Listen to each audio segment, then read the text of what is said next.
Hi, welcome back once again in this ongoing series of the course संयम, जिसमें हम class 11th के mathematics के सिलेबस को अनकवर करते हैं। इसमें हमने चैप्टर नंबर 8 यानी कि बाइनोमियल थ्योरम तक का कोर्स कंप्लीट कर लिया है।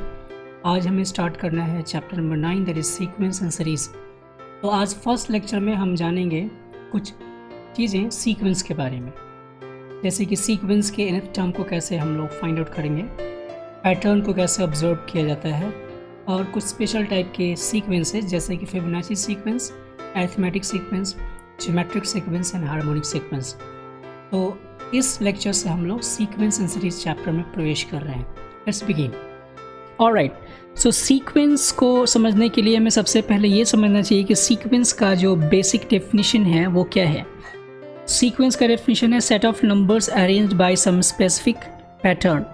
किसी एक पर्टिकुलर पैटर्न के आधार पे कुछ नंबर्स को लिखा जाए तो उसे हम सीक्वेंस कहेंगे।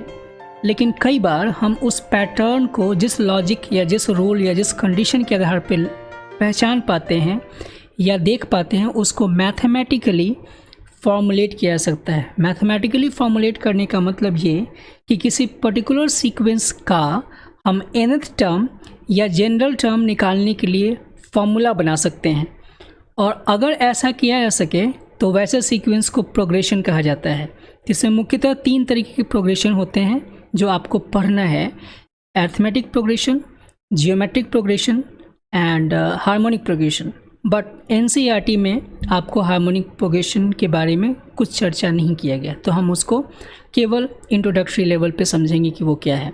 एनीवेज, तो मैं आपको सुझाव दूंगा कि सीक्वेंस और प्रोग्रेशन में आपको कंफ्यूज नहीं करना है। सिंपल आप हर एक सीक्वेंस को सीक्वेंस ही कहो, और प्रोग्रेशन के लिए केवल अरिथमेटिक प्रोग्रेशन और ज्योमेट्रिक प्रोग्रेशन ही समझना आपके लिए काफ़ी है। नाउ अब इन एग्जांपल्स के आधार पर समझते हैं कि ये सीक्वेंस कैसे है और इसमें क्या पैटर्न आपको देखने को मिल रहा है। तो सबसे पहला जो एग्जांपल है वो है 2, 3, 5, 7, 11, 13, 17, 19। तो जो स्टूडेंट्स थोड़े से नंबर्स के प्रति इंथुजियास्ट हैं वो उन्होंने पहचान लिया होगा कि ये सारे प्राइम नंबर्स हैं। Very good. सो ये प्राइम नंबर्स आपको केवल 19 तक लिस्ट किया गया है, तो एक स्पेसिफिक रूल के हिसाब से ही लिखा गया है। लॉजिक क्या है भाई कि हम यहाँ पे जो भी लिस्ट कर रहे हैं वो प्राइम नंबर्स ही होंगे, इसके अलावा कोई और नंबर्स यहाँ नहीं आने वाले हैं।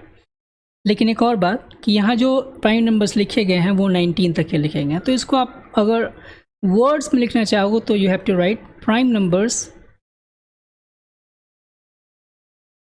Less than 20। तो हम इसको ऐसे समझ सकते हैं ना। अब इस 2, 4, 6, 8 के बारे में सबको पता है। This is the set of और the sequence of even numbers. और ऐसे सीक्वेंस में जहाँ पे हमें एंड नहीं पता हो, ऐसे सीक्वेंस को कहा जाएगा infinite sequence. End of course चूंकि इसमें हमें पता है कि इसका एंड कहाँ होने वाला है 19 तक, तो ये कहलाएगा फाइनाइट सीक्वेंस, और ये तो इनफाइनाइट सीक्वेंस है। बाय द वे, अगर मैं इसके बाद का आपके टर्म पूछूं इस सेकेंड वाले में, तो आपको जवाब देना चाहिए 10। और एक रूल बनाया जा सकता है जिसमें आप इसको लिख सकते हो कि इसका जो fn है, मतलब एक nth टर्म को ढूंढने के लिए फॉर्मूला वो होगा 2 टाइम्स n। तो अगर हम रूल बना सकते हैं तो इसको हम क्या बोल देंगे, प्रोग्रेशन। बट एनीवे, आप केवल सीक्वेंस समझिए। इसके लिए क्या है 1, 4, 9, 16। तो आप यहाँ देख पा रहे हो कि हम क्या कर रहे हैं, जो भी नेचुरल नंबर है उसके स्क्वायर को यहाँ लिस्ट किया जा रहा है। 1 का स्क्वायर, 2 का स्क्वायर, 3 का स्क्वायर, 4 का स्क्वायर एंड इसके आगे 5 का square. That should be the 25 at the next position.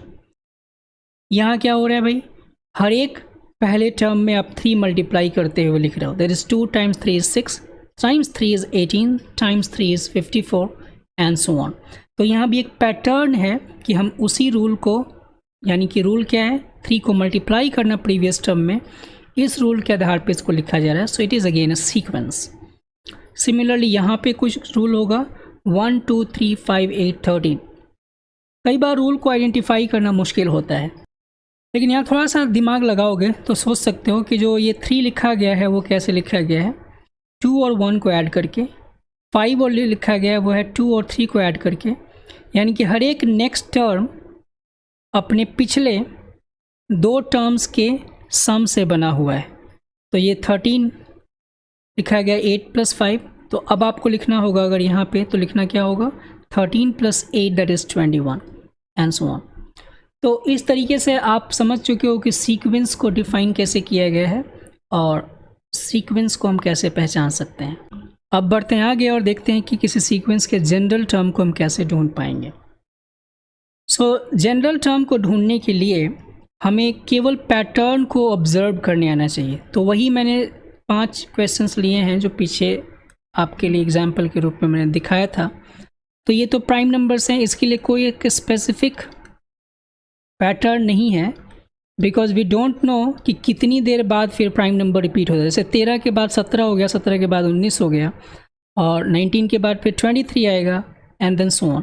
So actually इसके पास कोई पैटर्न नहीं है, और ये अभी तक मैथमेटिशियंस के लिए सिर दर्द है, क्योंकि प्राइम नंबर्स के पास कोई स्पेसिफिक पैटर्न नहीं है। एनीवे, तो इसके लिए हम कोई फार्मूला नहीं बना सकते हैं। लेकिन यहाँ पे जैसा कि मैंने बताया, तो अगर मैं nth टर्म को डिनोट करने के लिए n सिंबल को चूज़ करूँ, तो इसके लिखना होगा 2n, एंड n यहाँ ऑफ कोर्स नेचुरल नंबर के लिए लिखा जाएगा। ये आप नहीं भी मेंशन करोगे तो सीक्वेंस जब हम पढ़ रहे हैं तो यहाँ पे n = नेचुरल नंबर, ये अंडरस्टूड है। यहाँ का nth टर्म आप कैसे समझ पा रहे हो, because actually what we are doing, we are squaring the natural numbers. So अगर n कोई नेचुरल नंबर है तो आप उसको स्क्वायर कर दे रहे हो, तो ये एक सीक्वेंस आपको मिल जा रहा है, तो सीक्वेंस का जनरल टर्म मिल जा रहा है। यहाँ पे क्या हो रहा है भाई, 2 3 6 18 3 54। इसको समझने के लिए आप पहले क्या कीजिए, कुछ टर्म्स लिखिए। जैसे मैंने पहले लिखा टर्म 2, फिर मैं लिखता हूँ इसका सेकेंड टर्म दैट इज 6। तो 6 2 के साथ कैसे मिल रहा होगा, आपने 2 में 3 मल्टीप्लाई किया होगा। देन A3 कैसे मिलेगा, 18 दैट इज आपने क्या किया होगा, 6 में आपने 3 मल्टीप्लाई किया होगा, लेकिन 6 तो पहले से ही 2 × 3 बना था। तो अब आपने क्या किया, 2 × 3 स्क्वायर पता किया। In the similar way, if you find A4, you will get 54, and 54 क्या है, 18 × 3। So 18 × 3 आप लिखिए, लेकिन 18 को आपने पहले ही यहाँ पे समझ लिया कि वो 2 × 3 स्क्वायर है, और उसमें आपने 3 मल्टीप्लाई किया, that is this is going to be 2 × 3 to the power 3। चूँकि जनरल टर्म निकालने के लिए हमें फर्स्ट टर्म की मदद ले सकते हैं, तो या फिर एक पर्टिकुलर कांस्टेंट की मदद ले सकते हैं। तो मान लेते हैं कि वो पर्टिकुलर कांस्टेंट 2 है, तो अगर हम इसका nth टर्म ढूंढना चाहते हैं तो हम लिख सकते हैं ना कि 2 × 3 टू द पावर समथिंग। यहाँ पे समथिंग क्या आएगा समझिए, यहाँ चूँकि सबस्क्रिप्ट में 2 था, दैट सेकेंड टर्म, तो यहाँ 3 का पावर आया था 1। यहाँ सबस्क्रिप्ट में 3 था, तो यहाँ 3 का पावर मिला था 2। यहाँ सबस्क्रिप्ट में 4 है, तो यहाँ 3 का पावर मिला है 3। सो यहाँ पे सबस्क्रिप्ट में n है, so you have to write n - 1। और इस तरीके से हमने जनरल टर्म को डिस्कवर कर लिया पैटर्न को ऑब्जर्व करते हुए। बाद में मैं यहाँ पे बताता चलूँ कि ये एक स्पेशल टाइप का प्रोग्रेशन है, सीक्वेंस, जिसको हम लोग बोलते हैं ज्योमेट्रिक प्रोग्रेशन, जो कि हम आगे डिस्कस करेंगे। यहाँ पर भी आप पैटर्न को ढूंढ सकते हो, कैसे मिल रहा है। जैसे हम थर्ड टर्म को ढूंढने के लिए क्या कर रहे हैं, फर्स्ट 2 टर्म्स को ऐड कर रहे हैं। तो हम यहाँ पे थर्ड टर्म से स्टार्ट करेंगे, और यहाँ हम ये लिखेंगे कि A1 की वैल्यू 1 है और A2 की वैल्यू 2 है। ये पहले से आपको गिवन है। और अब बाकी जो जनरलाइज टर्म लिखना चाहते हैं वो n तो लिखा जाएगा, लेकिन वो कब लिखा जा रहा है, जब n की वैल्यू 2 से बड़ी है तब। मतलब हम n की वैल्यू 3 के लिए लिख पा रहे हैं, और वो कैसे लिख रहे हैं, A1 और A2 को ऐड करके। यानी कि आप पिछले 2 टर्म्स को ऐड कर रहे हो, तो यहाँ लिखना पड़ेगा an - 1, ये इंडिकेट करने के लिए कि an से जस्ट पीछे वाला टर्म है, और यहाँ लिखेंगे an - 2, ये इंडिकेट करने के लिए कि an से जस्ट 2 टर्म्स पीछे वाला टर्म है। तो इस तरीके से हमने फिर से इस सीक्वेंस के जनरल टर्म को फॉर्मुलेट कर दिया इस फर्स्ट 2 टर्म्स को आधार बना के।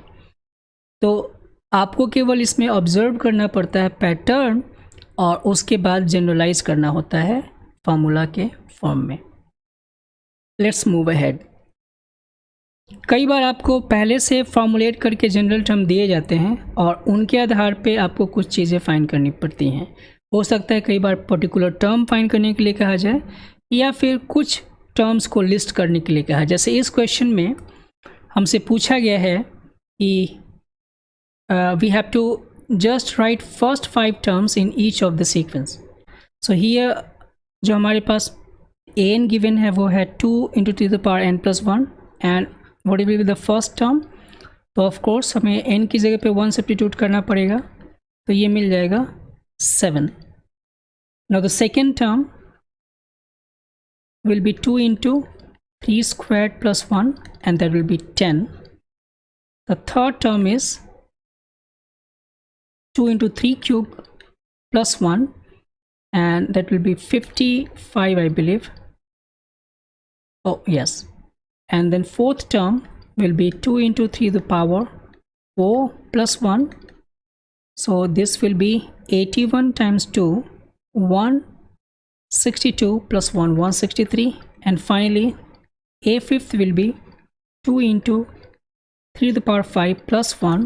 So this will be 243 × 2, that is 486 + 1, 487.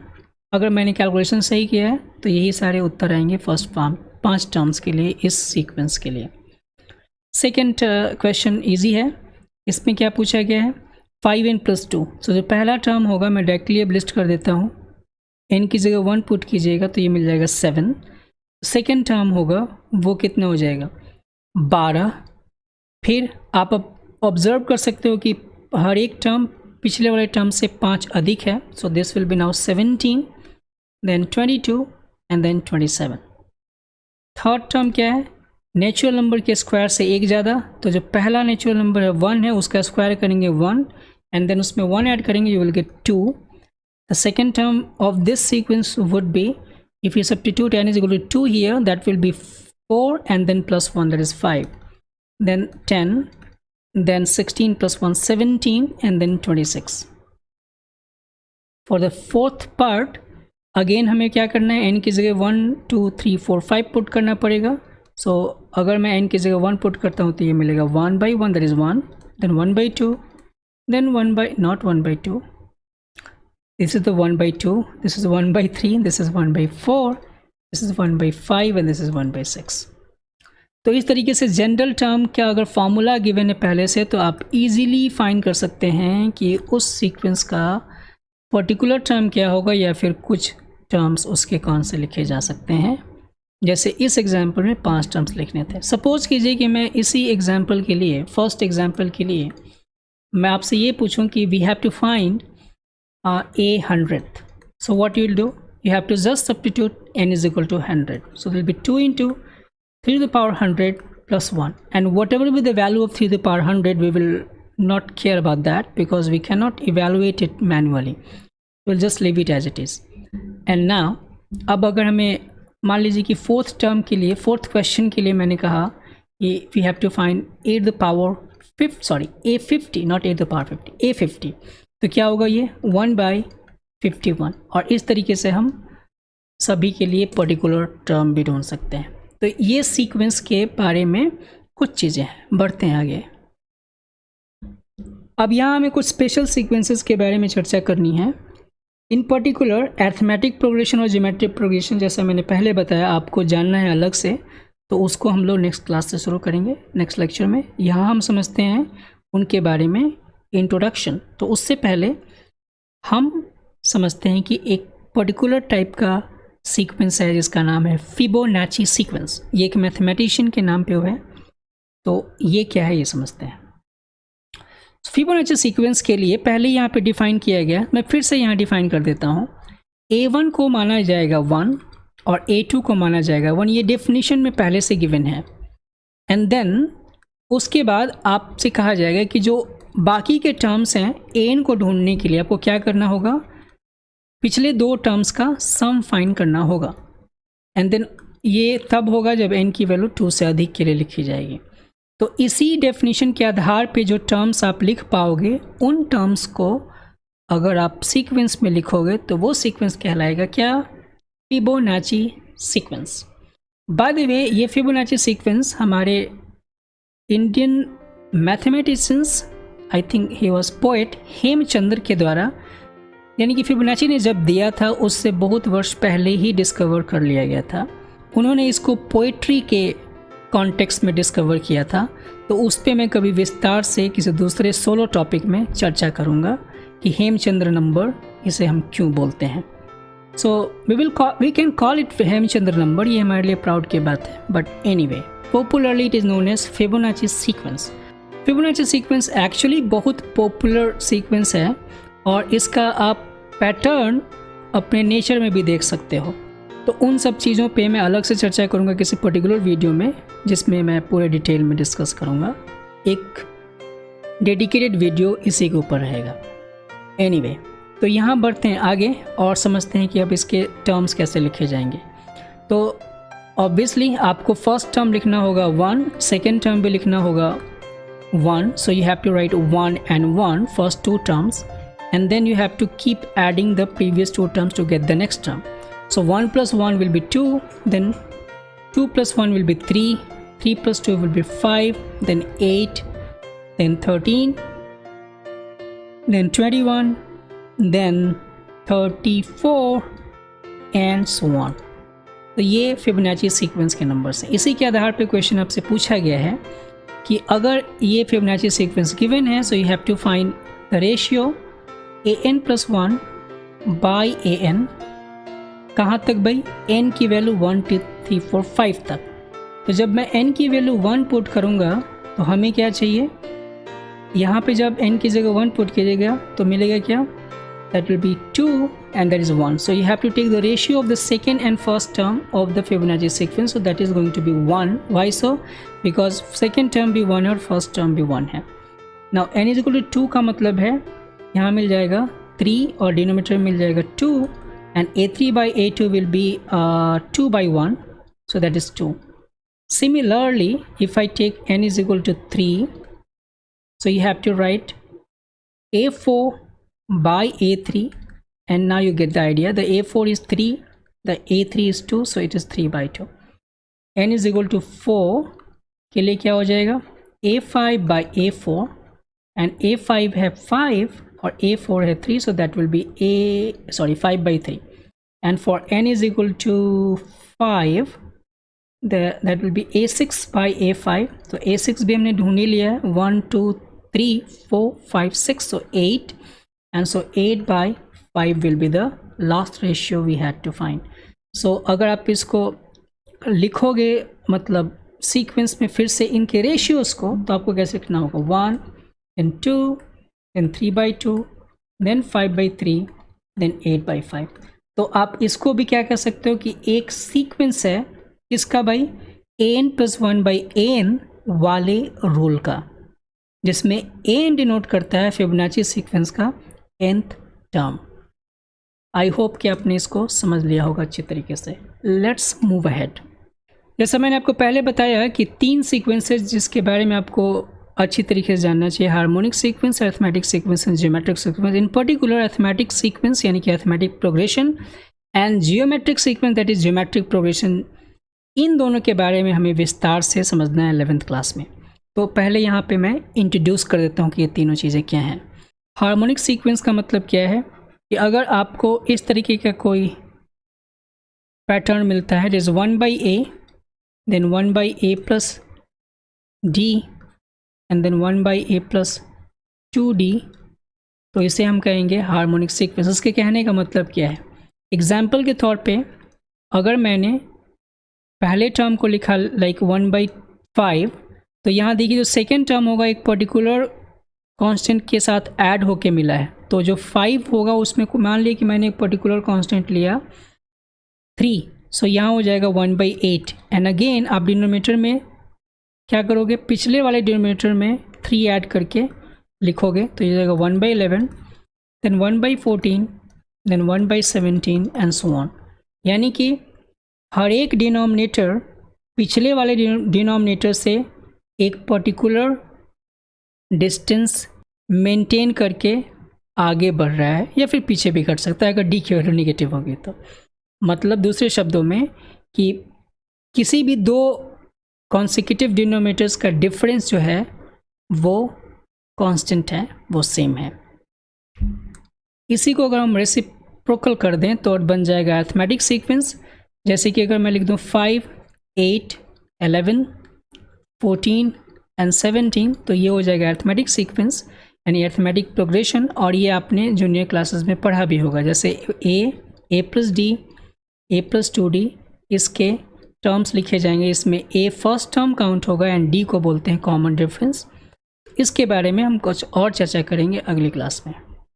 Geometric sequence में क्या होता है, जैसे मैंने लिखा 2, देन लिख दिया 6, देन लिख दिया 18, देन 54, जैसे मैंने एग्जाम्पल भी लिया था। तो हर बार आप पिछले वाले टर्म से 3 मल्टीप्लाई करके लिख रहे हो, यानी कि पिछला वाला टर्म से 3 गुना आगे वाला टर्म है।